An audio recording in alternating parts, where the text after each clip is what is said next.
नमस्कार. मी डॉक्टर भूषण शानभाग. एक होता परमेश्वर या दीर्घ कथेच्या पहिल्या भागात तुमचं स्वागत आहे. या कथेची पार्श्वभूमी आहे वातापी. हे वातापी होतं आजच्या महाराष्ट्र कर्नाटक सीमेजवळ. आजच्या हुबळीच्या ईशान्येला म्हणजे नॉर्थ ईस्टला साधारण 115 किलोमीटर अंतरावर. वातापीच्या नैऋत्येला म्हणजे साऊथ वेस्टला असलेलं हुबळी, पुढे त्याच दिशेनं वनवासी, बनवासीपासून अरबी समुद्राच्या किनाऱ्यावर असलेलं होनावर, त्याच्या दक्षिणेला असलेलं भटकळ, तिथून घाट चढून आलं की शिवमोग्गा किंवा आजचं शिमोगा हा भाग सुरुवातीच्या काही भागांमध्ये उल्लेखला जाईल. चला कथेला सुरुवात करूया. विक्रम संवत 557 म्हणजेच इसवी सन 500. सनावळी महत्वाची नसली तरी एक लक्षात घ्या, 1500 वर्षापूर्वीची कथा आहे. स्थळ वातापी. महिना मार्गशीर्ष. सकाळची वेळ. सूर्याचे कोवळे किरण वातापीवर पसरले होते. पावसाळा नुकताच संपला होता. शेतामध्ये यावर्षी भरपूर आलेलं धान्य कापून झोडपून गवताच्या उडव्यांमध्ये राशी रचून ठेवलं होतं. यावर्षी सारा भरायला काहीच अडचण येणार नव्हती. जयसिंह स्वतःशीच हसला.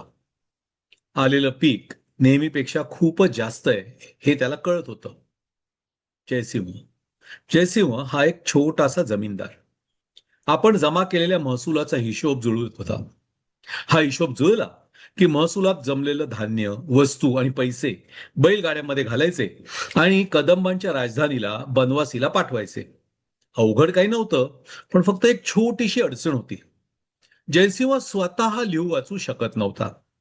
हिशोबासाठी त्याला कुलकर्ण्यावर अवलंबून राहायला लागायचं आणि कुलकर्णी आजारी पडल्यामुळे जयसिंहाची पंचायत झाली होती.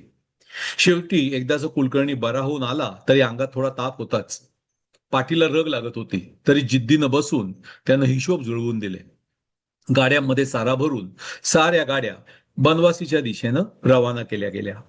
वाटेत लूटमार होऊ नये म्हणून बरोबर एक सैनिकांची तुकडी दिली. वातापीहून बनवासीला जाणारे मुख्य मार्ग दोन.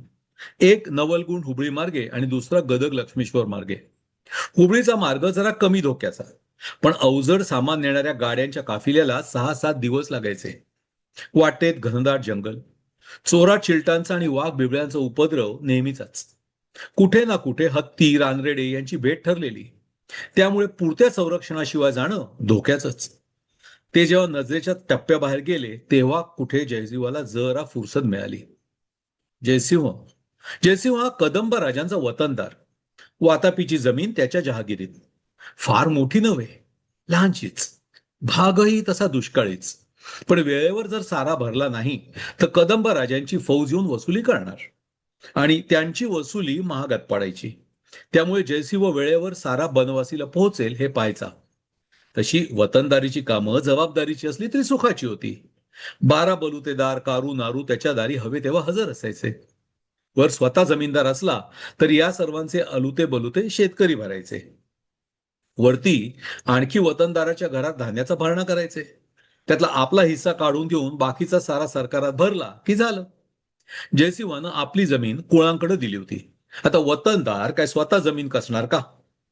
कुळांमार्फत पुरेसं उत्पन्न येत होतं. साऱ्यातून वरकड मिळत होती. बस झालं. बहुतेक सगळी बैठी चिऱ्यांची घरं, काही भाजक्या बेटांची, वर गवतानं शाकारलेली. 90% लोक शेतीवर अवलंबून.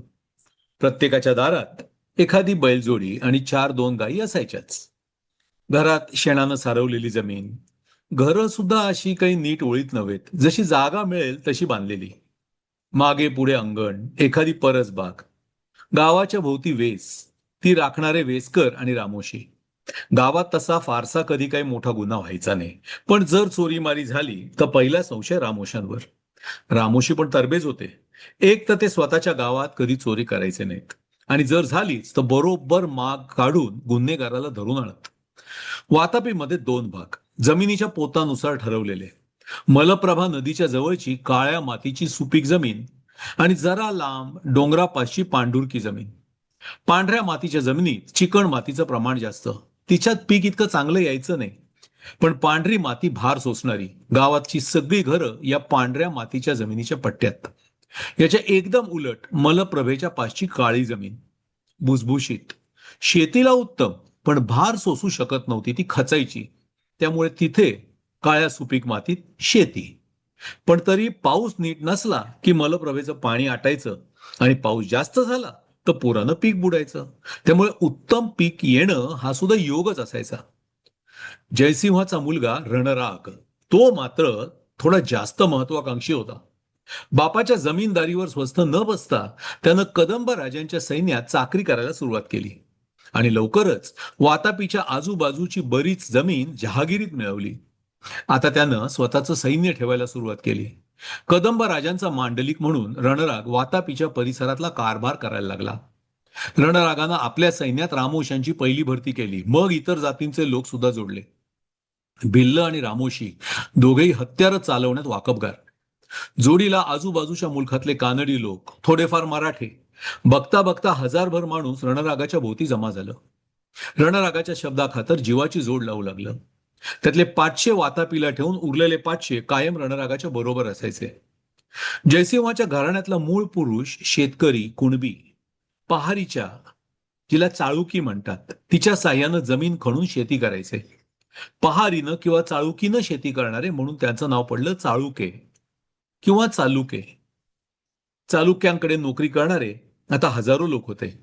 स्वतःची 1000 फौज ठेवायला परवानगी आणि तिला पोसायला कदंब राजांनी दिलेली जहागीर होती. वातापीमध्ये स्वतःचा वाडा होता. चालुके आजूबाजूच्या भागातले तोलदार कुणबी मानले जात होते. आणि एक दिवस चालुक्यांच्या घरात आनंद पसरला. रणरागाच्या पत्नीला म्हणजे वरदम्माला उलट्या होऊ लागल्या. कडक डोहायला लागले. दिवसा मासानी गर्भ फुलू लागला आणि एका सुमुहूर्तावर तिने एका सुदृढ बाळाला जन्म दिला. त्याचं नाव ठेवलं पुलकेशी. पुलकेशी म्हणजे महान सिंह. बाळाचा जन्म होताच ज्योतिषी गणाचार्य आले. त्यांनी सर भुर्जपत्रावर पत्रिका मांडली. घटिका पळे मोजली, थोडा वेळ अभ्यासलं आणि म्हणाले, चालुक्य राज, हे मूल वेगळं. याच्या पत्रिकेत 2 स्पष्ट योग दिसत आहेत. एक तर हे मूल युद्धात दिगंत कीर्ती करेल. हजारो वर्ष लोक याची आठवण ठेवतील. इतिहासात कदाचित कधीही न झालेल्या गोष्टी याच्या आयुष्यात घडतील. किंवा किंवा एक मोठा दरोडेखोर म्हणून लोक ह्याला घाबरतील. त्याचा मार्ग योग्य राहील हे तुम्हाला पाहावं लागेल. स्वतः सार्वभौम राजा बनायची याची ताकद आहे, पण त्याला मार्ग शोधायला खूप झगडावं लागेल. पण हा जो कोणी होईल त्याची दहशत आणि कीर्ती दिगंत राहील. पुढली 1000 वर्ष तरी याला कोणी विसरणार नाही. नावाप्रमाणे हा सिंहाच्या काळजाचा असेल. औदार्य आणि शौर्य दोन्ही त्याचा हात कोणीही धरू शकणार नाही. धर्मकार्य करील, उदंड नाव कमावेल. छोटा पुलकेशी जसजसा वयानं वाढू लागला तसं त्याला योग्य शिक्षण देण्याची गरज रणरागाला वाटू लागली. उत्तम शिक्षक त्याला शस्त्रविद्या शिकवायला नेमले. अक्षर ओळख व्हावी म्हणून गुरुजी नेमले. वळणदार कन्नड लिपीनं पुस्त्या भरू लागल्या. तलवार, भाला ही पारंपरिक शस्त्र होतीच, पण त्याचबरोबर इतर वेगवेगळी शस्त्र पुलकेशीच्या नजरेला पडू लागली. शस्त्रविद्या शिकवणाऱ्या वस्तादांनी लवकरच पुलकेशीचं शस्त्रप्रेम हेरलं. त्याचबरोबर कुठलीही वस्तू शस्त्र म्हणून कशी वापरली जाऊ शकते याबद्दल त्याचे वेगळे विचारही हेरले. या मुलाला आपण फार काही शिकवू शकणार नाही हे लवकरच त्यांच्या लक्षात आलं. पारंपरिक तलवारी भाल्याबरोबर पहार, विळा अशा शेतीच्या अवजारांचा शस्त्र म्हणून वापर कसा करता येईल हे पुलकेशीच्या डोक्यात पहिल्यांदा यायचं. रणरागानं लवकरच वातापीला एक मोठा वाडा बांधायला काढला. गरजेपेक्षा खूपच मोठा. ही त्याची दूरदृष्टी म्हणावी की प्रदर्शन माहीत नाही, पण चिरेबंदी बांधकामाचा तो ऐस पैस वाडा म्हणजे एक मजबूत गढीच होती.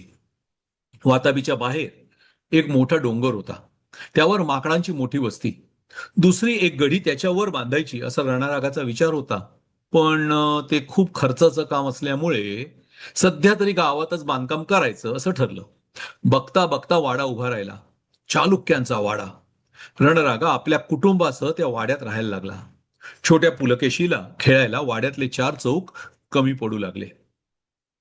पुढचा भाग ऐकूया वेगळ्या व्हिडिओमध्ये.